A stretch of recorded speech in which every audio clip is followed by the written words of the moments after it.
E aí pessoal, tudo bom? Aqui quem fala é o professor Rony, sou um professor de História e hoje eu estou aqui para mais uma videoaula. E o assunto de hoje é a independência dos Estados Unidos. Você já ouviu falar sobre esse evento? Se não, se liga no vídeo que hoje eu vou te ensinar sobre isso, beleza? Bom pessoal, esse processo ele tem uma definição, que é o quê? É um movimento que, inspirado nos princípios iluministas, vai determinar o fim do domínio da Inglaterra sobre as chamadas 13 colônias americanas, atualmente Estados Unidos, que teve início lá no ano de 1776. Ou seja, tá? O processo de independência dos Estados Unidos vai acontecer exatamente nesse ano, porém, é importante destacar que antes disso tudo acontecer, nós vamos ter uma série de fatores que vai impulsionar essa independência. Vamos entender quais são esses fatores exatamente agora.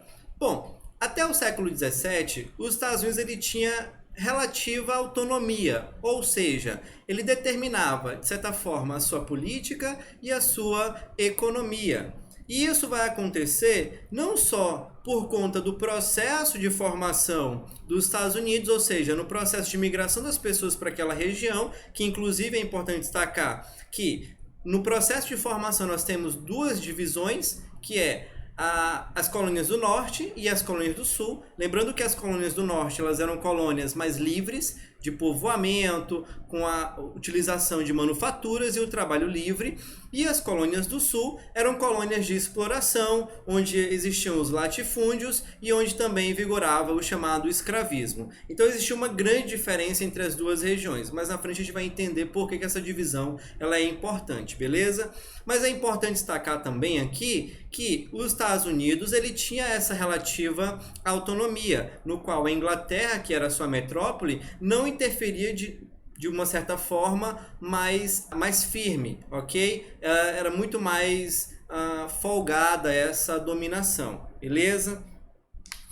Bom, pessoal, um dos fatores que vai impulsionar esse processo de emancipação vai ser a Guerra dos Sete Anos, que vai acontecer entre os anos de 1756 e 1763, na qual nós vamos ter a participação dos colonos americanos do norte contra os colonos franceses na região do Canadá. Qual era o grande objetivo da Guerra dos Sete Anos? Era tentar ter o domínio de uma região chamada do Rio Ohio para ter o controle, necessariamente, do comércio de peles e pesca. Você já ouviu falar, por exemplo, do filme O Regresso? Pois é, esse filme mostra, de certa forma, esse contexto histórico, na qual esses dois colonos, tanto o americano como o francês, vão disputar o comércio dessa região. É importante também lembrar, pessoal, que o Rio Ohio é um importante rio, não só atualmente, mas historicamente falando, por conta da presença exatamente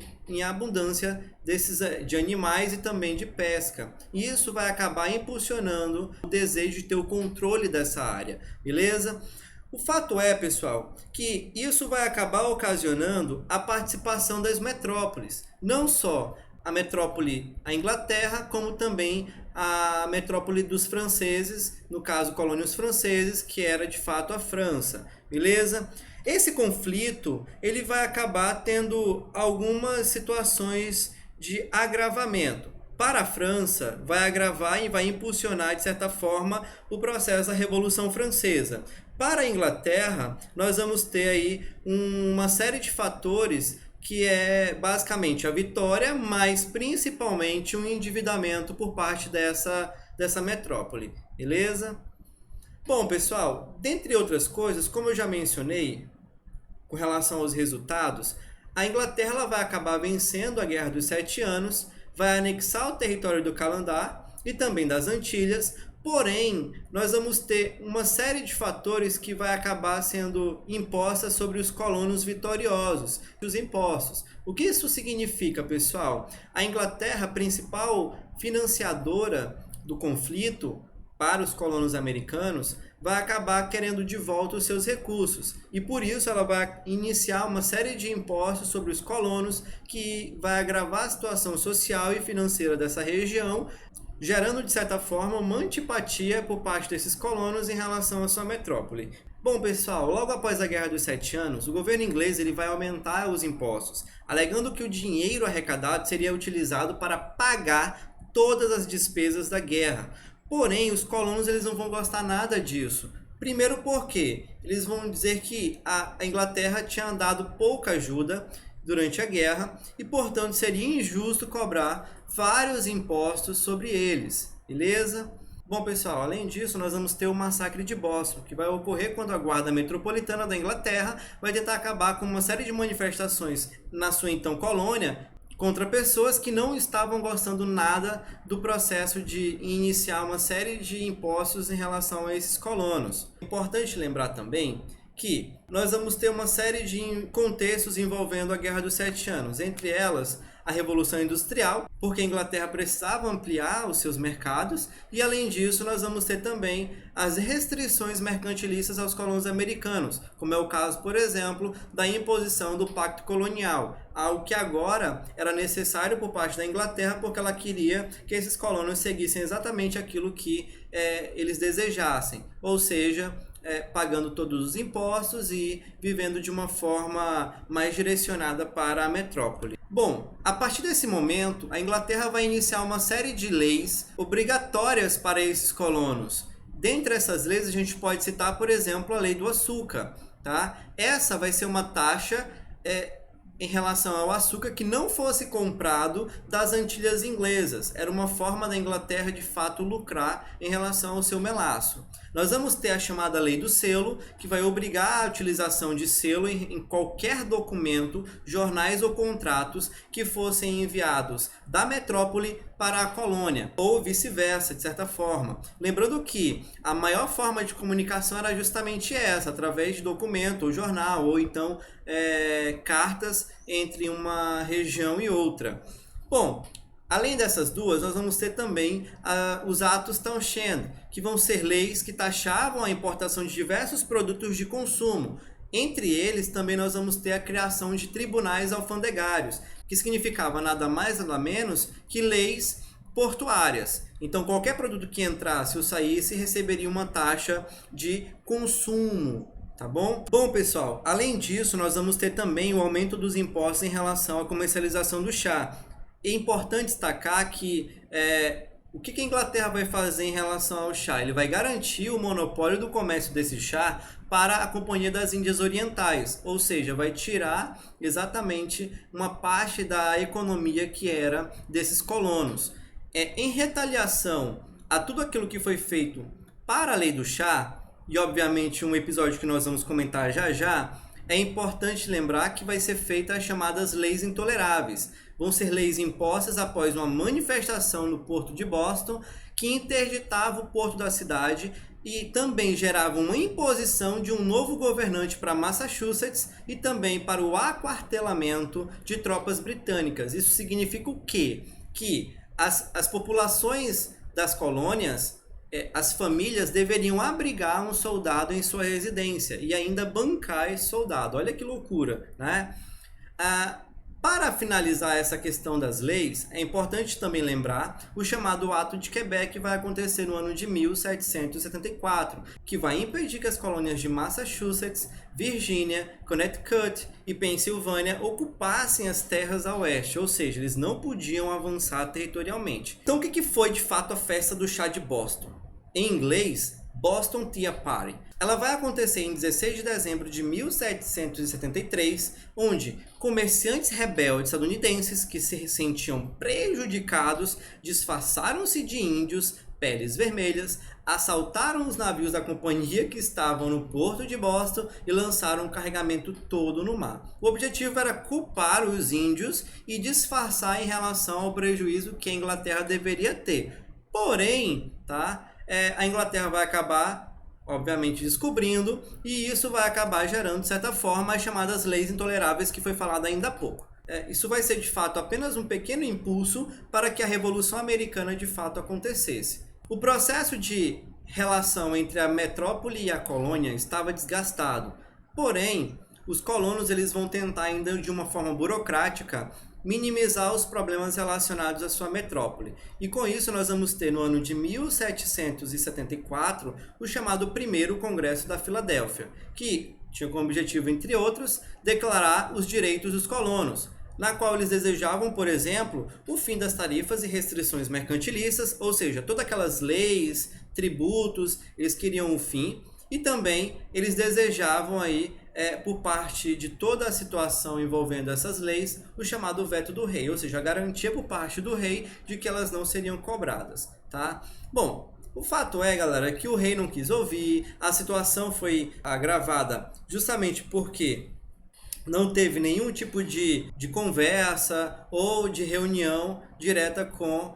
a metrópole. E isso vai ocasionar, por exemplo, o retorno dessas pessoas. De todas as colônias, tá? A única que não vai participar é a Geórgia, beleza? Mas todas as outras 12 colônias, elas vão participar desse processo. E isso vai ocasionar o que, galerinha? Vai ocasionar o processo de independência. Por quê? Já que a metrópole não quis ouvir, os colonos decidiram realizar um processo de interrupção dessas leis e da participação da Inglaterra no contexto das colônias de maneira geral e autônoma. E isso vai começar a partir do ano de 1775, que é o chamado início da Guerra de Independência. Dentre os grandes participantes desse conflito, nós vamos ter, por exemplo, um cara chamado George Washington. Ele vai buscar aí a chamada revolta por representatividade. O que isso significa, galera? Ele vai buscar ideais relacionados aos iluministas, na qual nós vamos ter aqui a busca pela liberdade econômica, pela liberdade política e pela igualdade jurídica. Lembrando que todo esse processo seria para a separação dos Estados Unidos em relação à Inglaterra. Por isso é importante destacar justamente a influência do iluminismo nesse contexto. Outro processo importante vai acontecer no ano de 1776, o chamado Segundo Congresso da Filadélfia. Nesse congresso, diferente do primeiro, eles não vão buscar, por exemplo, o diálogo com a metrópole. Aqui, na verdade, nós vamos ter já de fato o processo de declaração de independência a partir do cara chamado Thomas Jefferson. E isso vai acabar gerando, de certa forma, por conta dele lá na Europa, o apoio e a influência de outras nações em relação a esses colonos, como é o caso, por exemplo, do apoio da França, da Holanda e da Espanha, e na qual nós vamos ter a vitória desses colonos junto com esses países no ano de 1783, no chamado Tratado de Paris. Ou seja, Thomas Jefferson foi extremamente importante para que os Estados Unidos tivessem o apoio de outros países, principalmente países europeus, como é o caso da França, da Holanda e da Espanha. Veja bem que a França sempre foi uma inimiga histórica desde o período da Idade Média em relação aos ingleses. Por isso, ela não vai hesitar em participar em relação ao processo de independência, visto que a França já desejava diminuir o poderio não só econômico, mas de certa forma político e hegemônico da Inglaterra durante esse período. Valeu? Bom, durante o processo de independência nós vamos ter a formação de uma Constituição. Nós vamos ter algumas coisas que ela vai determinar, como é o caso, por exemplo, da República Federativa, porém também presidencialista. Tem a divisão dos poderes baseados no princípio iluminista de Montesquieu, na qual o poder executivo era o presidente da República, o poder judiciário era a Suprema Corte, o poder legislativo era a Câmara dos Representantes e senadores, ok? Lembrando que, durante o processo de formação dessa Constituição, nós vamos ter lá implícito a questão do direito à liberdade e à igualdade jurídica, além, é claro, de outro princípio iluminista, que é a proteção à propriedade privada. Mas a Constituição de 1787, ela vai limitar a participação política por meio do voto masculino e censitário, uma vez que, para participar das eleições, era necessário ter alguma propriedade ou renda. Assim, diversas pessoas vão ser limitadas de participar dessas eleições, como é o caso, por exemplo, dos índios, negros e mulheres, que não vão ter direito a voto e nem participação constitucional, beleza? Bom, galera, o importante em relação a esse movimento que vai acontecer na região dos Estados Unidos é que ele vai impulsionar outros movimentos de libertação na América. O caso, por exemplo, do Brasil é um fator muito forte. Outro elemento importante é que ele vai ser o primeiro movimento que vai se inspirar no iluminismo, de fato vai acontecer. Dentre os principais presidentes e os primeiros presidentes que nós vamos ter na região dos Estados Unidos, nós vamos ter o primeiro presidente dos Estados Unidos, George Washington, o segundo, John Adams, o terceiro, Thomas Jefferson, o quarto presidente, James Madison, e o quinto presidente, James Monroe. Esse último presidente, inclusive, vai ser o principal presidente relacionado à questão imperialista dos Estados Unidos na América, que vai basear todo o contexto da chamada doutrina Monroe, ou a América para os americanos. Mas isso nós vamos ver em outra aula, perfeito?